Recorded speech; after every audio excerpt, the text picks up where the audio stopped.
Boa tarde a todos. Ai, que saudade de vocês. Caramba. São tantos palestrantes que, graças a Deus, essa casa tem, que daqui a pouco eu estou vindo uma vez por ano. Verdade.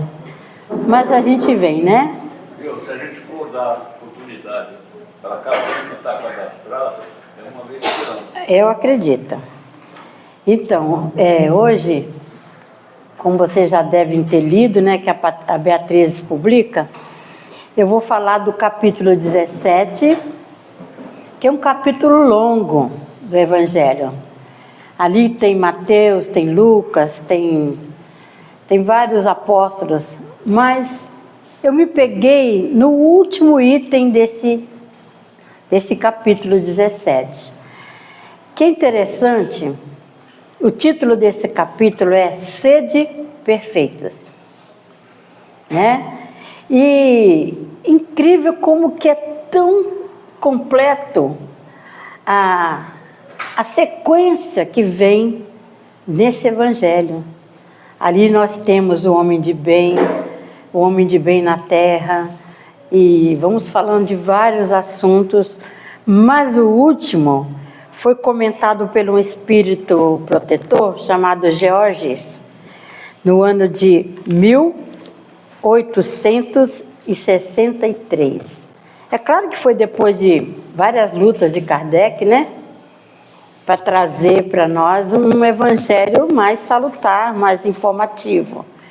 Porque eu acredito muito que sabedoria é uma coisa, mas conhecimento é outra. Tanto que o evangelho, ele diz: conhecereis a verdade e a verdade vos libertará. Não é isso? Então eu me apeguei muito nessa parte, porque ele fala exatamente de que muito de nós ainda não nos damos conta. Que para nós sermos perfeitos aos olhos do nosso Pai, nós precisamos de uma série de coisas, inclusive cuidar do corpo e da alma, né? Para que quando nós nos tornarmos espíritos, quando deixarmos a matéria, a nossa alma vai mudar de título, né? Ela vai se chamar espírito. Então, vamos cuidar enquanto encarnados, nesse compromisso da reencarnação de cada um. Afinal de contas, a gente não vem porque quer e sem propósito, né? A gente tem uma programação reencarnatória lá, que eu acredito que muitos ficam lá numa fila enorme, até chegar a vez de propor a sua programação e o merecimento da reencarnação. Então, quando nós pensamos nisso, nós pensamos o quanto é valioso estar aqui, na matéria, na vida carnal. É uma oportunidade única, que por mais que nós nos conscientizemos das nossas imperfeições, das nossas falhas morais, materiais, humanas, a gente só vai ter consciência, ser conscientizado, quando nós partirmos para o mundo espiritual. E chegando lá, a gente sabe que tem uma lei: aqui se faz, aqui se paga, não é? Mas vamos reverter isso com palavras de amor. A reencarnação é uma maravilhosa e abençoada oportunidade que Deus nos dá para que aqui no trabalho, aqui com a mão na charrua, seja ela de qualquer espécie, é o trabalho. É aqui que nós vamos aperfeiçoar. É aqui que nós vamos cumprir a nossa tarefa de reconciliação, de melhora moral, de melhora como ser humano, quando nós vamos honrar a condição hominal que nós alcançamos na nossa evolução. Muitos ainda de nós, irmãos, ainda vivemos com instintos, esquecemos de usar a razão. E o instinto ainda é muito próprio para os animais, né? Os animais vivem de instintos. Mas nós já, na evolução hominal, nós temos uma grande responsabilidade com tudo aquilo que nós cativemos durante as nossas reencarnações. Talvez por isso, por nós estarmos ainda num planeta, num círculo de vida, onde nós recebemos uma faixa ainda triste, que diz: nós estamos vivendo um tempo de prova e expiação. Então é sinal de que se nós temos que provar alguma coisa, é que nós fomos repetindo, nós falhamos em algum tempo. Se nós estamos expiando, foram coisas que nós fizemos para nós mesmos. Estamos expiando as nossas faltas. Então, por isso, nós temos a nossa alma cativeira dentro dessa matéria. Mas ainda quando está aqui no Evangelho, segundo o Espírito Protetor, não macerás o teu corpo, ame a sua alma. Gente, é muito sério isso, né? E a gente ainda macera o nosso corpo, não como antigamente, né? Se ainda bem que a gente já tem umas coisinhas, uns rituais, ainda no nosso século, que é aquela corda que os homens puxam lá no Nordeste. Você sabe o que é? Acho que é um cílio, né, de Nazaré. Eu não sei, eles põem uma corda que eles ficam multidões de pessoas puxando aquilo. E se soltar aquela corda, morre pisoteado, porque a multidão é grande. Mas qual o propósito disso? Talvez seja levado por uma promessa alcançada ou um pedido, ou então um remorso.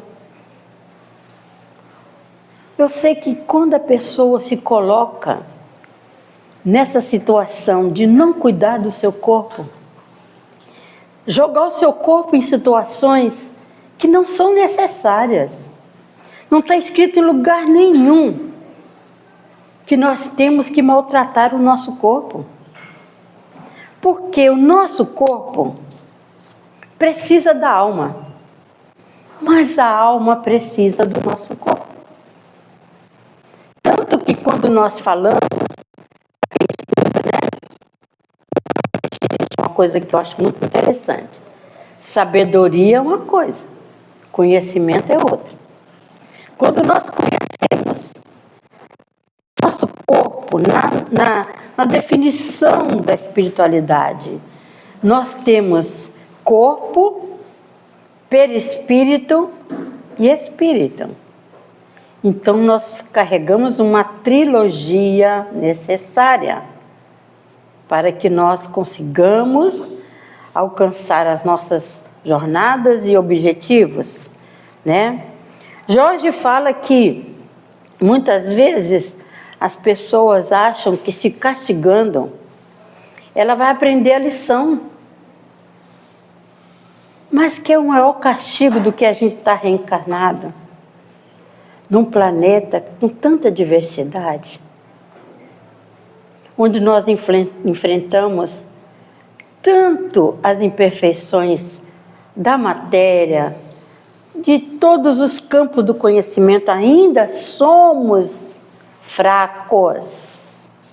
Quando a gente escuta que em outros planetas existem evoluções, existem condições melhores, o que nós temos que fazer? Não é nos acomodarmos, não é buscar aquela coisa de só cuidar do corpo, vamos lá para a academia, vamos colocar um botox, vamos colocar um peito novo, um bumbum de silicone. Não é cuidar do corpo, não é esse cuidado que o Evangelho nos traz. É cuidar do nosso corpo como uma ferramenta divina. Mas aí quando a gente escuta corpo são é mente sã e mente sã é corpo são. Então não tem como separar a nossa alma do nosso corpo. Quem é que tem um corpo lindo, maravilhoso, mas que não é feliz? Que não tem paz dentro da sua casa? Que nunca escuta uma palavra eu te amo? Quando tem uma família totalmente desgarrada, desprendida do amor? Existe felicidade aí? Por quê, gente? Quando está no Evangelho, a felicidade não é deste mundo, mas ela pode nos pertencer. A felicidade de existir é uma felicidade. Porque quem promove a minha felicidade sou eu mesma. Porque a minha vida inteira vai ser pautada de acordo com as minhas escolhas e as minhas atitudes. Né? Então só depende de nós construirmos cada vez mais esse caminho mais perfeito para novas reencarnações, para novos propósitos, né? A alma, ela veio prisioneira desse corpo porque nós precisamos do nosso corpo para nossas ações. É como a gente pensa assim, eu quero fazer um bolo, mas só de pensar o bolo não vai aparecer. Não é? Nós não temos que colocar a mão na massa? Nós não temos que conhecer as receitas? Então, está aqui mais uma coisa que a gente vê ainda no meio de todos nós, pessoas que estão cheias de saúde, mas aí busca os vícios. E através dessas atitudes, o que a pessoa está buscando? A doença. Não é? O vício, ele vai. Eu não sei se vocês conhecem ou já viram na Discovery uma série que diz Quilos Mortais. Vocês já viram? Vocês viram que luta até chegar quase no fim da vida para lutar pela vida? A glutonomia é um dos vícios mais difíceis de se controlar. A droga, você vai para uma clínica e às vezes consegue, né? Uma doença que apareça, por mais demorada que ela seja, uma hora você fica mais tranquilo. Mas chegar ao ponto de se tornar uma doença até psicológica. Aí está a mente aí, né? Mente, corpo. E quando nós ainda atropelamos as oportunidades maravilhosas que nós temos diante da ciência, estamos precisando tomar antibióticos. Ah, mas eu estou no 2º dia de antibiótico. Tem que tomar 7 dias. Então eu vou parar porque eu tenho um churrasco, eu tenho um aniversário, e eu vou tomar minha caipirinha, eu vou tomar minha cerveja. E o que acontece nesse momento dessa parada? Você está renegando a sua saúde. Você não está respeitando o seu corpo e muito menos a sua alma. Aí começar do zero. Ai, eu tomei só 2 dias, mas agora tem que recomeçar tudo de novo. Será que o fígado não vai sentir? Porque vai ter um ataque aí, né? Antibiótico com bebida alcoólica, geralmente acho que não dá muito certo. E aí aparece o quê para a nossa consciência? Se é que nós vamos despertar. Por que eu fiz isso com o meu corpo? Por que eu protelei horas de melhora para o meu corpo? E aí a gente vai vendo que o conhecimento da pessoa, às vezes, que a sabedoria da pessoa, ele sabe mas ele despreza o conhecimento de uma ação, de uma condição, porque toda ação tem uma. Então, isso é responsabilidade pela vida. E quando nós responsabilizamos pela nossa vida, nós honramos a quem? A quem nos criou. Certo? Porque se nós chamamos Deus de Pai Nosso, né? Se Ele é nosso Pai, somos todos filhos do Pai. Então, amar é sempre o mais importante. Quando esse Espírito disse, amai vossa alma. Quando a gente ama, a gente não quer o melhor? Pelo menos quando a gente está amando, né? Porque nós somos assim tão vira-latinha. A gente está amando hoje, amanhã já não gosta mais, né? Um dia é meu bem, depois é meus bens, né? Nós ainda estamos nessa fragilidade. Agora, quando eu amo a minha alma, eu vou procurar fazer diferente de tudo aquilo que eu fiz até então.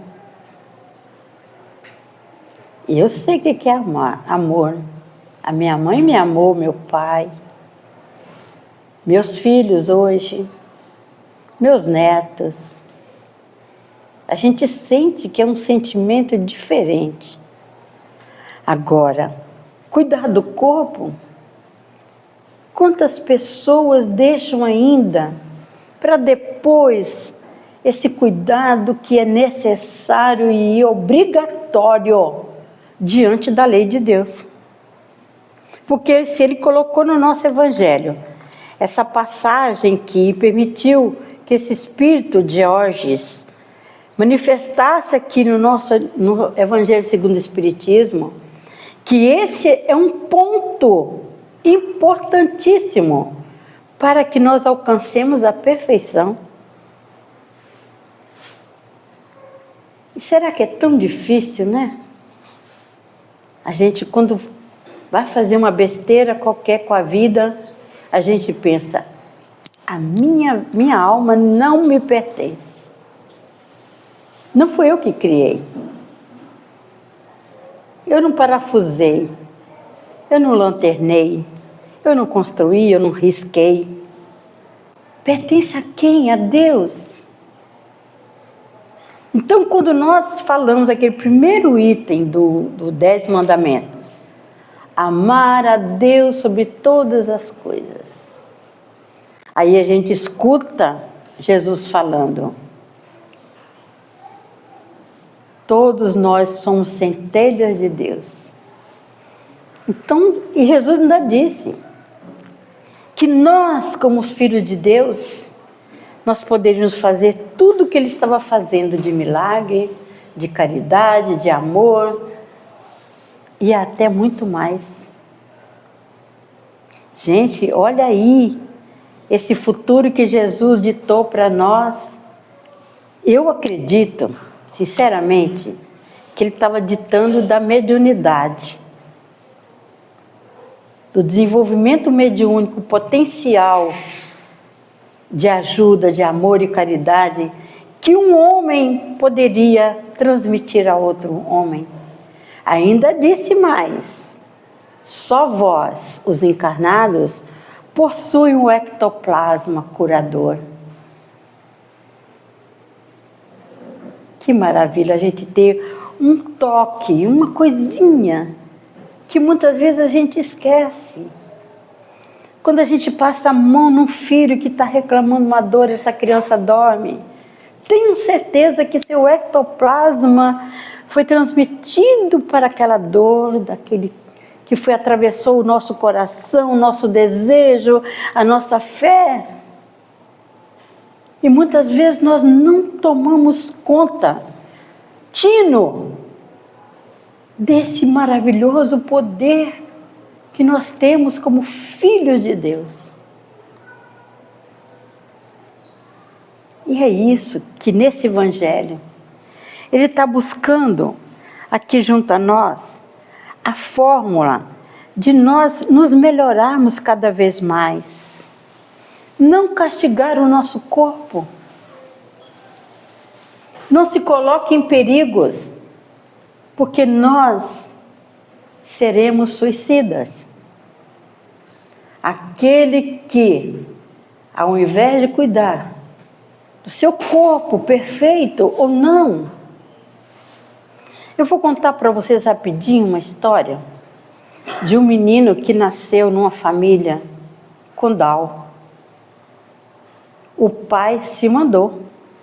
Não vou fazer parte disso. Ele olhava o filho como se fosse gerado ali um monstro. E foi embora. Deixou a mãe sozinha. Essa mãe já tinha 2 filhos, já mais velho que o menino Rafael. E Rafael foi crescendo. Aquela mãe sempre, ela nunca soube o que é solidão. Porque quem tem filho Down, tem um filho para sempre. São espíritos que não reencarnam mais aqui na Terra. A mãe de Down não conhece solidão. Haja visto aqui na nossa casa. Eles não têm essa coisa de pagar mico. Vai pegar uma criança na idade dos que andam aqui na casa, se dando mão para a mãe. Andar de mão dada com a mãe é mico, não é? Eles são desprendidos de tudo que é dor e preconceito. Eles não magoam, eles não ofendem. A gente não vê nos noticiários traficante Down, assassino Down. A gente não vê ladrões, turmas de Down. A gente não vê. Eis aí espíritos que estão junto a nós para ensinar como devemos ser. Esse menino, quando falava mal do pai dele, ele falava assim: para, independente de qualquer coisa, de eu não ter o meu pai na minha vida, eu amo e a minha mãe me ensinou a rezar por ele, porque meu pai é doente da alma. Que bonitinho, né? É a coisa de não desdobrar o mal. Nós temos que trabalhar a nossa mente, sempre construindo o melhor que a gente puder. Se nós ouvirmos alguma coisa muito negativa, tente apaziguar. Deve ser o momento da pessoa. E com certeza, depois que a gente não incrementa aquilo, a gente traz um pinguinho de paz para aquela pessoa que está revoltada, com certeza, os mais beneficiados somos nós. Porque nós tivemos atitudes salutares. E assim a gente vai vendo que ainda temos uns materialistas, né? Que ainda querem rebaixar a alma. Não existe nada além daqui. Nada de religião, nada de santo, nada de Deus, nada de Jesus. Eles querem rebaixar não só os nossos criadores maiores, mas também fazer com que a nossa alma não signifique nada. Eis o lema do materialista. E os ascetas, aqueles que cortam as suas costas, eles querem destruir o próprio corpo. Mas será que depois que as feridas se curam, eles melhoram? Eles mudam de atitude? Será? Às vezes cicatrizam lá, faz outra para levar mais uma lambada. E não se conserta.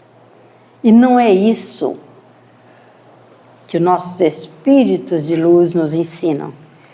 Eles nos ensinam que a ciência de viver é viver. É viver e aproveitar a nossa encarnação da melhor forma que nós pudermos. Porque, segundo a espiritualidade, essa é a nossa melhor encarnação. Apesar de muitas coisas que os homens estão ainda praticando, essa é a nossa melhor encarnação. Mas para que nós possamos planejar novas reencarnações, nós temos que cuidar muito do nosso corpo e da nossa alma, sempre nos referindo a um potencial de fé, esperança, confiança e aprender a amar, aprender a perdoar. Perdoar é como se nós tomássemos um anestésico. Quando a gente perdoa, a gente se anestesia com aquela coisa que incomodou a gente tanto tempo. Mas não nos preocupemos se o outro não nos perdoar. Porque é como o Divaldo falava. Quando alguém não gosta de mim, o problema é dele. Mas se eu não gosto de alguém, o problema é meu. Olha que separação mais maravilhosa, né? Isso se chama consciência. Gente que fica e sofre a vida inteira, querendo reatar, querendo reencontrar, mas o orgulho, aquela coisa feia, azeda, impede que a pessoa chegue e perdoa. Esse tipo de perdão é o mais bem-vindo aos olhos do nosso Pai. É quando nós mesmo, com toda a consciência de que nós não somos devedores, mas eu quero reconciliar, eu quero mudar essa história. Aí entra a escolha. Aí entra as atitudes. O que vem depois das nossas atitudes que são positivas e do coração, o que vem de lá, não se preocupe que nós somos espíritos individualizados, cada um carregando as suas pedras, cada um com a maciez da alma, outros mais endurecidos, outros mais apedrejados pelo orgulho, pela vaidade. Mas nós não temos que preocupar com o outro, não, sabe? A gente tem que fazer, sabe o quê? Orar pelos nossos inimigos. É isso que está no Evangelho. Quando diz orar pelos nossos inimigos, é pedir a Deus que Ele desperte, que Ele abra a sua mente, que Ele consiga perceber que Ele pode perder a sua encarnação, uma encarnação num corpo perfeito, com a mente perfeita, com seus braços, com a sua inteligência. Será que Ele vai pensar que vai viver, reencarnar com as mesmas bênçãos da matéria? E é por isso que eu vi uma vez, que eu li num livro sobre o Bacelli, e ele fala que nós nunca devemos ter aquela comiseração, aquela pena de uma pessoa que tenha problemas na vida. Porque ele diz que está tudo certo aos olhos de Deus. Não há castigo. Deus não castiga nenhum de nós. Nós é que programamos a vida que nós temos hoje. Por isso é que nós temos que cuidar da nossa alma para não cairmos mais em defasagem da imperfeição. Se eu estou vivendo isso, deve estar fazendo parte da minha reencarnação, porque Deus está permitindo que eu resgate alguma coisa. Mas existe o livre-arbítrio e o amor próprio, né? Se a coisa não está legal, se eu estou sofrendo demais, vai até uma hora que tudo tem princípio, meio e fim. Tudo. É uma lei de amor também. É nós nos amarmos, é nós nos preocuparmos com a nossa vida de todas as maneiras, todas as nossas caminhadas. Porque o caminho nosso, meus irmãos, o nosso caminho é igualzinho. O que está para mim está para vocês. O que está para vocês está para mim. Mas vai muito depender de como eu estou caminhando nesse caminho. É por isso que existe ali a proposta da reforma íntima. Todos nós conhecemos as ferinhas que nós temos dentro de nós. Não sabemos? Todos nós. Mas ninguém tem o direito de apontar ou burilar a sua vida. Porque Jesus já trouxe através do Evangelho esse receituário da nossa reforma íntima, da nossa necessidade de cada dia melhorar, de cada dia fazer o melhor. Amar o próximo é difícil, mas não desejo o mal. Né? Não desejo o mal. E assim, eu acho que já chegou minha hora de encerrar. Já? Eu vou... Tem mais 5? Então eu vou aproveitar esses 5 minutos para a gente fazer uma prece, tá bom? Vamos fazer a prece então, pelos doentes do corpo e da alma. Vamos falar sobre Dr. Bezerra de Menezes, que é o nosso grande amigo, irmão, que já poderia estar nas hostes maiores, mas ele diz que enquanto houvesse aqui na terra um irmão que sentisse dor, opressão, sofrimento e aflição, ele estaria junto de nós. Então vamos lá. Vocês podem fechar os olhos, absorver cada palavra dessa prece. Deus nosso Pai, que sois todo poder e bondade, dai a força àquele que passa pela provação, dai a luz àquele que procura a verdade, ponde no coração do homem a compaixão e a caridade. Deus, dai ao viajor a estrela guia, ao aflito a consolação, ao doente o repouso. Pai, dai ao culpado o arrependimento, ao espírito a verdade, à criança o guia, ao órfão Pai. Senhor, que a vossa bondade se estenda sobre tudo o que criastes. Piedade, Senhor, para aqueles que vos não conhecem, esperança para aqueles que sofrem, e que a vossa bondade permita aos Espíritos Consoladores derramarem por toda parte a paz, a esperança e a fé. Deus, um raio, uma faísca do vosso amor pode abrasar a terra. Deixai-nos beber nas fontes dessa bondade fecunda e infinita, e todas as lágrimas secarão, todas as dores acalmar-se-ão. Um só coração, um só pensamento subirá até vós, como um grito de reconhecimento e de amor. Como Moisés sobre a montanha, nós vos esperamos com os braços abertos.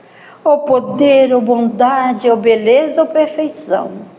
E queremos de alguma sorte merecer a vossa misericórdia. Deus, dai-nos a força de ajudar o progresso, a fim de subirmos até vós.